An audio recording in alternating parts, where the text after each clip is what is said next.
Salut. Et ben bienvenue à Chalten, El Chalten. On est monté un petit peu ce matin. Donc El Chalten, hein, juste derrière ici. C'est pas très grand. C'est pas très grand et puis c'est surtout super calme et du coup super quiet. C'est hyper agréable quand on vient d'El Calafate où il y a beaucoup plus de bruit.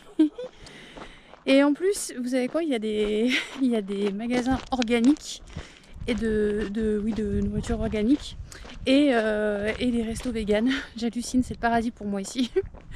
Non seulement parce qu'on est au milieu des montagnes, hein, évidemment, parce qu'en plus c'est calme et parce qu'en plus on y trouve de la nourriture saine. Franchement, je me demande pourquoi je suis pas là depuis plusieurs jours en fait. Bref. Et donc l'idée du trip là, et ben, c'est de repartir en montagne, toujours avec le même sac que j'avais en fait pour le tour autour des Torres del Paine, en jaune. Donc là c'est pareil, je suis en jaune que depuis hier soir, donc quasi rien, c'est un fasting classique on va dire. Et donc l'idée c'est partir léger et d'aller à l'improviste, voir ce qui se présente à moi.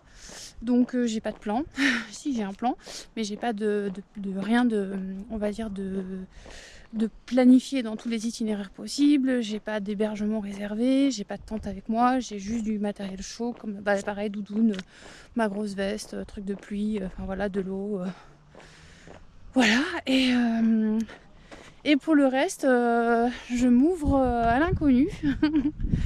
Voilà, j'ai ma frontale, hein, je peux comme ça tourner un moment. Donc on verra bien ce qui se présente. Là il n'y a pas de vent, ça fait du bien. Parce que j'étais à El Calafate, là le vent là c'était un truc de fou. Voilà, on va profiter de ce moment encore de découverte, d'exploration, d'introspection pour se laisser guider par la vie, l'intuition.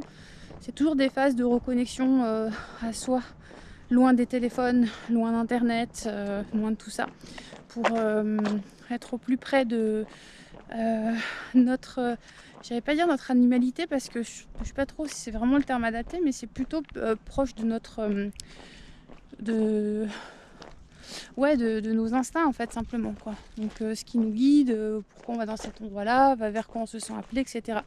Faut que je me mette un petit peu dans le plan parce que sinon je vais pas trouver le départ. Allez, on se reparle plus tard. Ciao. C'est parti pour un premier sentier dans les environs donc d'El Chalten, Sendero Laguna Torre. Voilà pour commencer, parce qu'il est un peu tard, hein, le bus on est arrivé à 11h et des brouettes. Enfin, on est arrivé aux alentours des 11h, puis le temps de m'organiser, de prendre une carte, prendre un peu des repères, tout ça.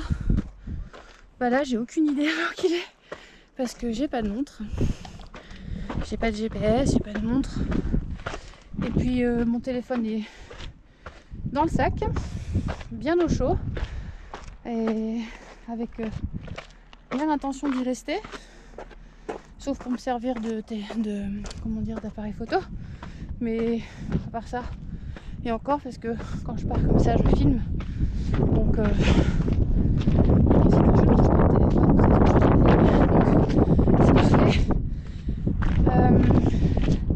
ce genre de moment en montagne, c'est vraiment l'occasion justement d'une reconnexion à soi et de couper avec tout le quotidien en fait, avec tous nos repères de confort quotidien.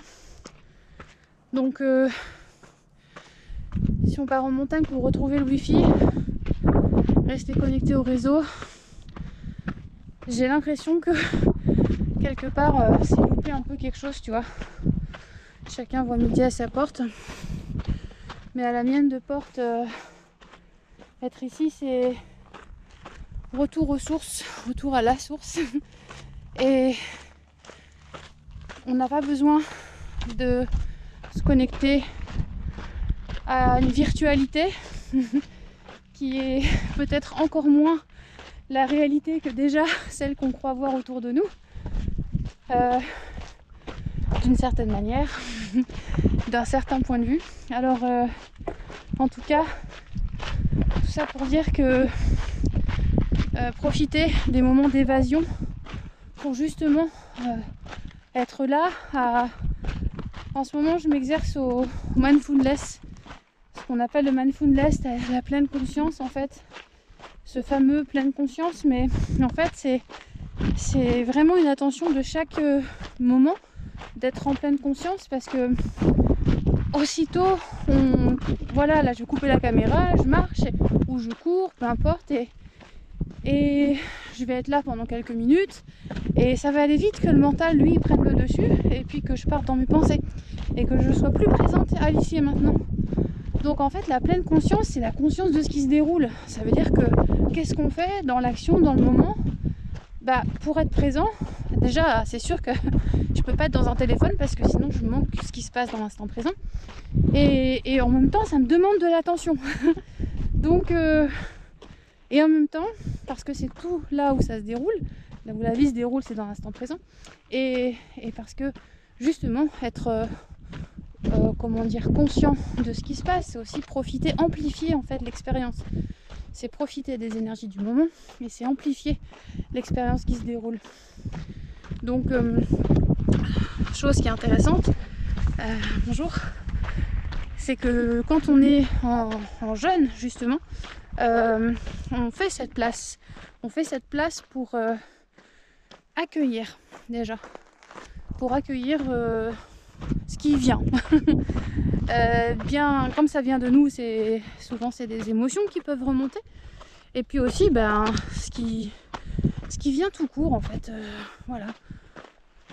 Donc faire des phases comme ça. Alors aussi une chose, c'est que donc là de nouveau je pars, j'ai pas de nourriture, j'ai pas déjeuné ce matin comme je vous le disais puisque je suis en jeûne depuis hier soir. Donc c'est aussi toujours se dire mais je pars léger en fait.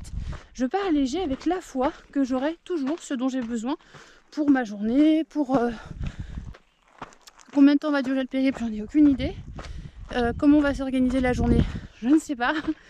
Ce que je vais y trouver, j'ai une vague idée parce que du coup j'ai ouvert la carte, donc je sais à peu près les points de vue en tout cas qu'on peut y trouver, mais je les ai pas découverts auparavant en allant voir les photos sur internet. J'ai pas pris d'avis de quoi que ce soit parce que j'avais pas idée de ce qu'on pouvait faire ici avant d'arriver aujourd'hui. Donc la vie pourvoit toujours à nos besoins, et pour ça il n'est pas nécessaire d'anticiper. Bonjour. Il n'est pas nécessaire d'anticiper des besoins qu'on n'a pas pour un moment. Voilà, donc voyager léger, sans plan, c'est choisir la liberté de son cœur en fait. C'est choisir la liberté de se libérer aussi du mental. Du mental qui veut contrôler où, quoi, quand, comment, combien, avec qui, pourquoi, dans quelle étagère, tout ça, alors qu'on n'a pas les réponses toujours.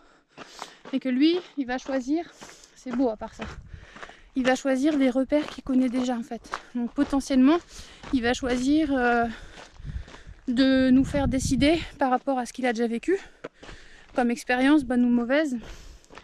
Il va choisir en fonction de son repère qu'il a déjà dans sa bibliothèque. Mais nous, si on veut vivre de nouvelles expériences, si on veut vivre des choses différentes, si on veut vivre une nouvelle histoire, si on veut découvrir des nouvelles choses, c'est pas en restant dans ce mental, dans ces repères qu'on va y arriver.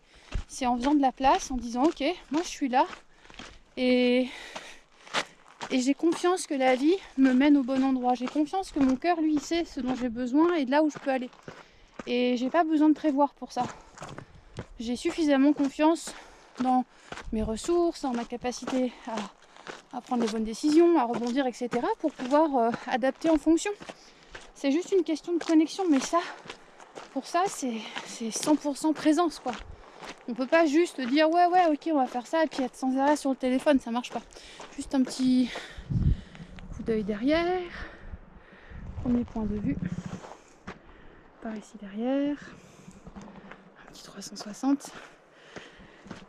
Voilà, je dis pas que c'est facile d'être 100% présent et conscient de tout, hein. C'est un exercice de style auquel je m'entraîne aussi, hein. je vous rassure. Et par contre c'est chouette parce que du coup plus on fait ça et plus on se libère d'une certaine manière de rigidité, on va dire de croyances aussi limitantes. On se libère de limites du mental en fait, tout simplement. Alors voilà ce que je voulais partager dans cette petite vidéo de démarrage, dans cette première petite montée. Là, a priori, sur le panneau d'entrée, disait 9 km pour rejoindre le Laguna Torre. Donc voilà, on verra bien. Et puis je vous souhaite un beau visionnage de cette nouvelle vidéo. Je ne sais pas quel format elle prendra. Et en tout cas, on se retrouve plus tard. Ciao.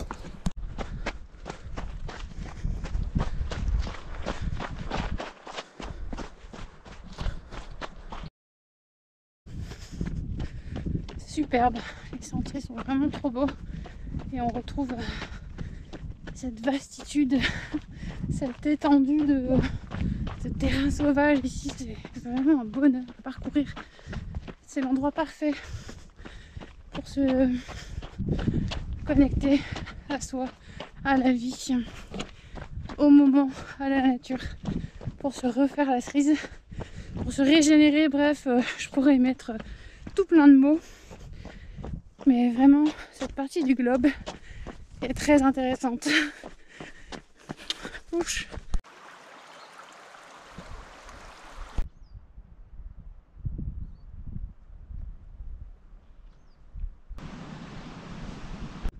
Voilà, Laguna Torre, juste sous le Cerro Torre, derrière les nuages. Le Cerro Solo, juste à gauche. Ici.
Salut, un petit coucou depuis le lago Hira, et derrière, un peu plus loin, il y aura le lago Madre et Hira.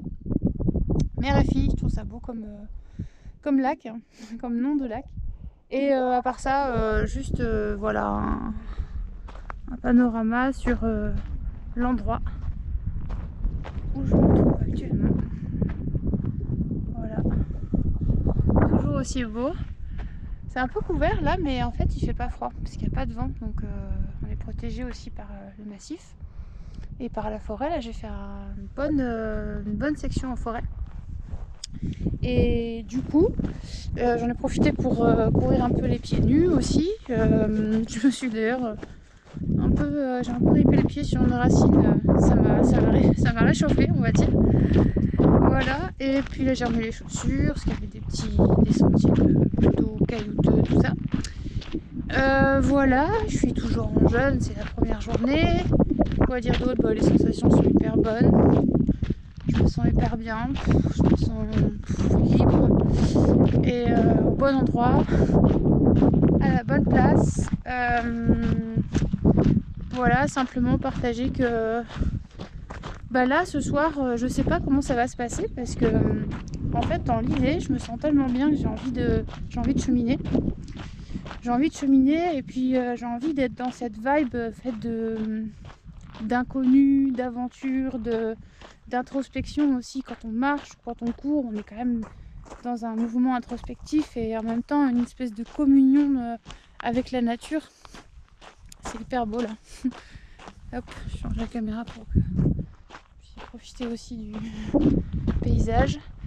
Et du coup, ça fait que là, bah, il y a des chances que voilà, je chemine jusqu'à temps que j'en ai marre de cheminer. Et puis, si j'ai besoin de faire une micro-sieste, et ben, je ferai une micro-sieste si j'ai besoin de me poser quelque part.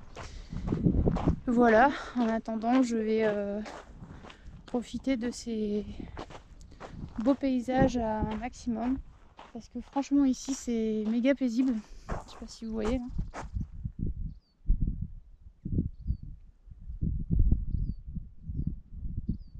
Il n'y a pas un bruit.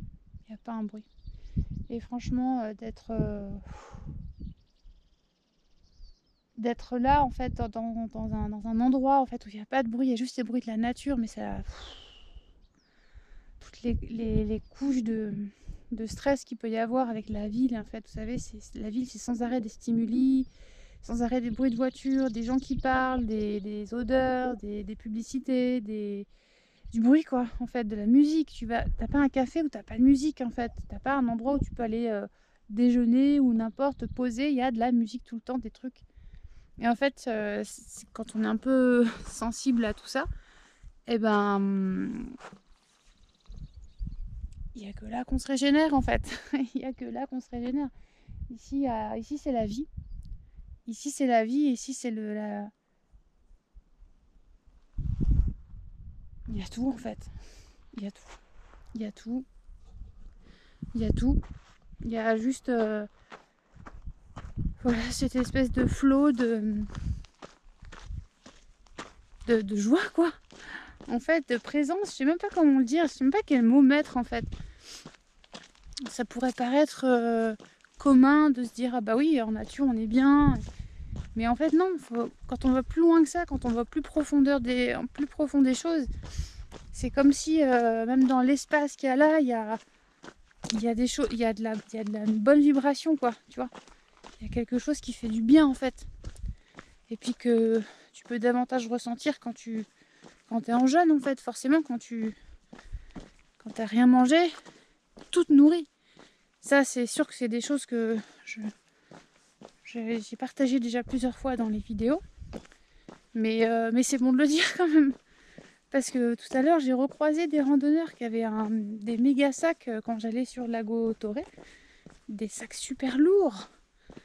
Et là je vous assure, les sentiers qu'il y a là, on n'est pas sur un trek de 300 bornes, je vous promets, hein. On est sur des itinéraires comme ça qui cheminent, on peut les enchaîner si on veut, ce que je vais faire en fait. Mais voilà, on n'est pas... au final, je sais même pas combien ça fait en kilomètres parce que j'ai pas de montre ni de GPS. Je regarderai ce que la carte indique pour information. Mais je sais pas en fait, on n'est pas sur des longs itinéraires et je me dis mais là encore, qu'est-ce que tu mets dans ton sac en fait? Qu'est-ce qui fait que le sac est aussi lourd? Alors ouais, forcément une tente, ça prend de la place, une tente, un duvet, un matelas, ok. Mais quand même, on peut arriver maintenant à trouver des choses... Oh, attends, juste... Je tourne parce que ça c'est quand même vachement beau. C'est beau hein. Oui, donc on peut arriver à maintenant avoir des tentes hyper compactes, je sais pas, enfin en tout cas mettre avoir des sacs énormes. Alors après c'est peut-être aussi de l'itinérance en voyage comme je fais, mais du coup eux ils ont emmené leur sac peut-être, tu vois, j'en sais rien. Moi je me suis délestée de mes gros bagages là où j'étais à Calafate.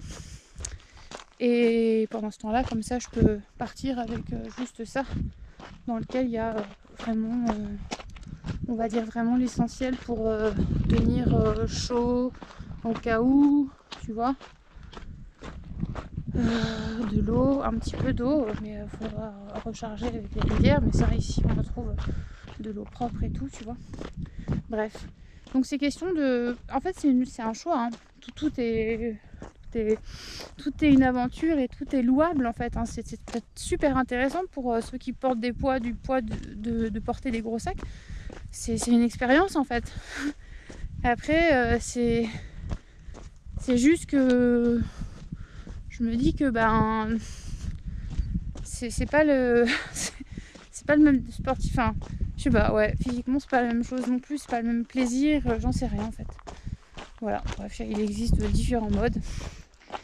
Et tout ça pour dire aussi que l'équipement, pour revenir à l'équipement, c'est vrai que tu vois, j'ai pas de montre, j'ai pas de GPS et en fait je me porte super bien parce que si tu regardes bien le temps, si tu regardes le point de vue du temps comme une illusion, eh bien ça sert à rien on va dire de se calculer un temps, de se figer un temps, de battre des records, puisqu'encore une fois je suis pas là pour battre des records, là je suis pas là pour faire une course en fait, je suis juste là pour kiffer mon moment, découvrir aussi. Donc en fait le temps c'est vraiment accessoire. La vitesse aussi, c'est la vitesse qui est là quand elle veut, tu vois, j'alterne marche-course. Et en fait, au final, l'essentiel c'est bien de prendre du plaisir. En fait, c'est pas tellement la vitesse. Si tu vas vite mais que tu prends zéro plaisir, franchement l'intérêt il est moyen, tu vois. Parce que qu'est-ce que tu vas garder à la fin? Ah ouais, j'ai été super vite, mais alors t'as loupé des trucs, tu vois. Peut-être pas, hein. Peut-être que tu vas super vite et que tu profites en même temps. Ça arrive aussi. Mais je veux dire, en tout cas, se libérer, tu vois, des choses au poignet, c'est aussi un signal de liberté, quoi. C'est un signal de je suis pas contrainte par l'horaire, tu vois, je vais marcher, courir jusqu'à temps qu'il fasse nuit et encore, je suis libre de progresser la nuit si j'ai envie. Si ça me sonne, si ça me chante en fait. Et il n'y a rien qui va me retenir en fait, il n'y a rien qui va me contraindre. La seule chose qui pourrait m'arrêter, c'est la fatigue, c'est le froid, tu vois. Mais est-ce que je dois me figer un horaire? Est-ce que je dois me dire voilà, il fait nuit, alors c'est l'heure de ci ou l'heure de ça? Tu vois, c'est déjà pas l'heure de manger parce que j'ai rien à manger, c'est pas le but. Mais du coup, c'est pas l'heure de rien en fait, c'est juste la présence d'être ici. Et on s'en fout du temps, on s'en fout de l'heure, on s'en fout de tout ça. Combien de dénivelé? En fait je m'en fous aussi, tu vois.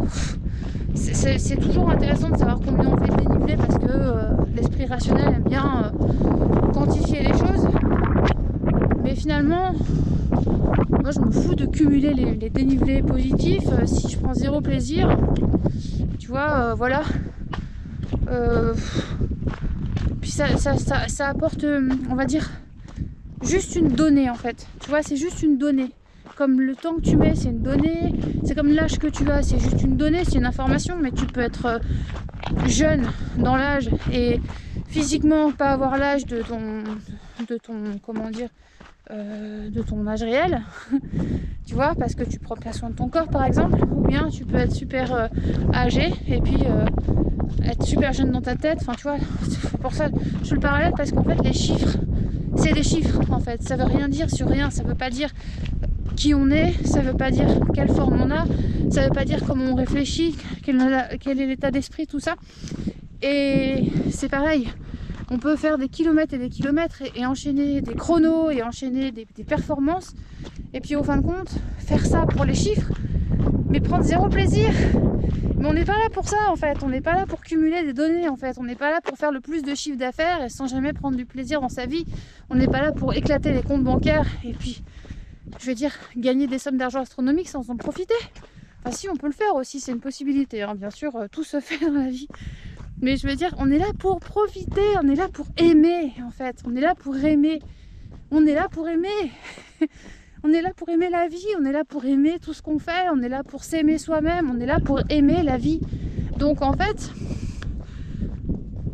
l'important c'est pas comment, je veux dire, avec l'équipement, dans quel rapport de vitesse et tout ça, c'est est-ce que tu aimes ce que tu fais, est-ce que quand tu fais les choses, peu importe l'équipement, tu vois, moi j'ai un sac là, bon déjà il n'y a pas grand chose dedans, mais le sac lui-même en fait il n'est pas forcément fité le meilleur pour être le plus léger possible.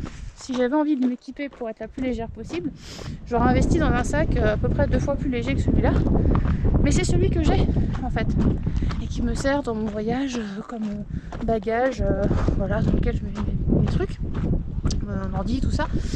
Et en fait, il n'est pas forcément le plus léger, mais c'est celui que j'ai en fait et ça me va très bien. En fait, je veux dire, je peux arranger avec ce que j'ai. l'aventure avec ce que j'ai en fait. J'ai pas forcément besoin d'aller chercher l'équipement high-tech, etc., etc. Un petit point de vue sur Lago Madre juste ici et Lago Ira juste là. Voilà, petite parenthèse, j'ai croisé du monde juste derrière. Voilà, pour reprendre sur l'équipement. Et en fait, on n'a pas forcément besoin d'équipement high-tech, évidemment. Je serais bien heureuse aussi. Tu vois, je me dis d'avoir un équipement plus léger. Mais en même temps, je suis bien avec ça, tu vois, aussi. C'est-à-dire que déjà, avec ce que j'ai, je peux faire des choses. Et ce que je veux dire par là, c'est que ce qui est intéressant, c'est aujourd'hui, dans notre société, on a accès à tout, on a des équipements à la pointe de laisse tomber, quoi. Je veux dire, en alpinisme, maintenant, quand tu regardes les équipements et quand tu regardes avec quoi ils grimpaient, les pionniers, là, les sommets, avec quoi ils étaient équipés, et comment ils ont ouvert des voies avec 3 fois rien, que même nous, on le ferait pas avec ce qu'ils avaient à l'époque, tu vois. Je me dis, en fait, c'est comment on arrive à se défaire de la croyance qu'il nous faut toujours plus et toujours plus de choses et de matériel et de conditions avant de pouvoir commencer à faire les choses, quoi. En fait, tu vois, il y a ce côté performance, recherche de performance, etc., etc. C'est un sujet qui, on va dire que, voilà, qui me parle. De perfection aussi, la recherche de performance, mais de perfection surtout. Bah, en fait, la perfection, le perfectionniste, il va toujours chercher à avoir les meilleurs... Enfin, ça va jamais être assez, en fait. Il va toujours falloir faire plus, il va toujours falloir faire mieux. Les choses vont jamais être produites avant que ci ou ça, parce que ci ou ça, en fait. Voilà. Un perfectionniste, c'est un perfectionniste, en fait. Voilà. Mais le problème, c'est qu'en fait, ça, c'est une illusion.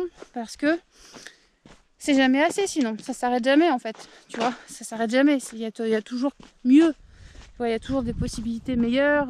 J'en sais rien. Sauf qu'en fait, déjà nous, ce qu'on a avec ce qu'on a, c'est-à-dire qui on est, comme on est, exactement comme on est, sans rien rajouter au gâteau, et on est parfait en fait, d'une certaine point de vue spirituel, parfait dans notre imperfection, mais en tout cas, on est équipé de tout pour pouvoir accéder à tout et faire les choses qu'on aime, tu vois. Donc en fait, ce que je veux partager dans cette vidéo un peu longue, mais c'est que